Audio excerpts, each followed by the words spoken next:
ইব্রাহিম না? আরে দোস্ত কি অবস্থা? এই তো ভালো, তুই আছিস কেমন? আলহামদুলিল্লাহ। কবে আসলি?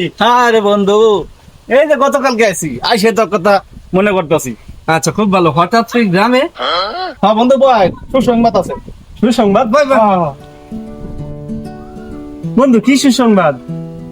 বন্ধু, সমাবেশী দেওয়া যাবে না, আমার আর অনেক বাড়িতে যাওয়া লাগবে। হ্যাঁ। আগামী শুক্রবার হ্যাঁ। দুপুরের সাইডে ডাল ভাত খাবো আমার বাসায়। আলহামদুলিল্লাহ দোস্ত, তুমি ডাল ভাতের দাওয়াত দিছো, আমি না রেখে পারি? সময় মতো আমি হাজির হবো। ঠিক আছে বন্ধু, ঠিক আছে, চলে আসো। তো ভালো থাকিস দোস্ত। আচ্ছা।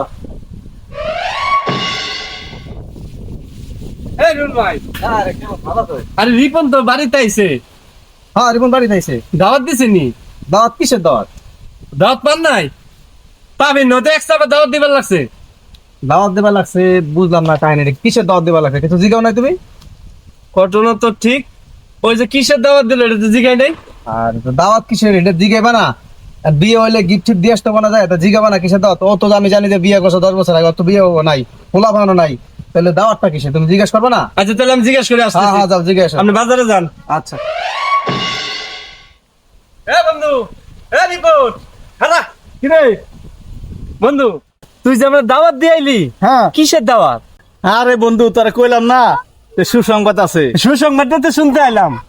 বন্ধু, 10 বছর ধরে বিয়ে করে থুয়ে আমি বিদেশে গেছি। আচ্ছা। এই এক সপ্তাহ আগে তোর ভাবি ফোন দিয়ে আমার খবর আছে তুমি বাবা হইতেছো। বাহ, এই খুশিতে আমি ছুটিতে দেশে চলে আইছি। আচ্ছা খুব ভালো। এই জন্য আমি সারা দেশ ভরিয়া বন্ধু বান্ধব যে যেখানে আছে সবার দাওয়াত দেবা লাগছে।